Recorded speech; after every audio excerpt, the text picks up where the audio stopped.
Алматы әлеуметтік кәсіпкерлік корпорациясы соңғы 5 жылда 39 миллиард теңгеге 671 жобаны қаржыландырды.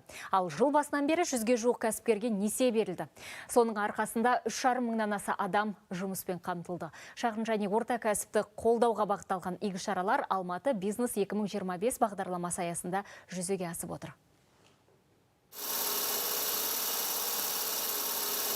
Бұл кәсіпорын 4 жылдан бері серіппелі және ортопедиялық матрас шығарумен айналысып келеді. Бағдарлама аясында цех басшылары 298 миллион теңге несие алып, темір серіппелер жасайтын арнайы қондырғы, тігін машинасын сатып алған. Бұрын шикізатты да сырттан сатып алатын. Қазір кәсіпорында матрас пен жастықты пішінге келтіріп құятын қондырғы да бар. Алматы финанс компаниясы бізге 7 жылға 6%-бен жеңілдетілген несие берді. Бағдарлама аясында өндіріске қажетті барлық қондырғыны сатып алдық. Бұрын күніне 20-30 матрас шығарушы едік. Бар болғаны 10 адам жұмыс істеді. Қазір сұраныста мүмкіндік те артты. Алматы мен Астанадан өзіміздің дүкенімізді аштық. Нарыққа еніп жатырмыз. Мұндағы өнімдер сапалы, бағасы қолжетімді. Кәсіпорын тауарларын Ресей, Өзбекстан мен Қырғызстанға экспорттауды көздеп отыр. Себебі бизнесті дамытуға арналған бағдарламаның нәтижесінде өндірістің қуаты артқан. Кәсіпорын күніне 200-300 матрас пен жастық шығаруға қауқарлы. Программа позволяет предоставлять. Биылға арналған несиенің максималды сомасы Алматы финанста 500 миллион, Алматы микрокредиттік ұйымында 73 миллион теңге болды. Кәсіпкерлер алынған қаражатты құрал жабдық, шикізат сатып алуға, айналым қаражатын толықтыруға пайдаланды. Бағдарлама аясында экспортқа, денсаулық сақтау саласына бағытталған жобаларға басымдық беріледі. Жыл соңына дейін Алматы әлеуметтік кәсіпкерлік корпорациясы Алматы финанс және Алматы микрокредиттік қаржы ұйымы арқылы қаржыландырудың жалпы көлемін 43 миллиард теңгеге жеткізбек. Сонымен қатар құны 4,1 миллиард теңге болатын қосымша жобаларды жүзеге асыруды жоспарлап отыр. Айдана Қуантхан, Ерболат Қуаныш, ұлттық арна, Алматы.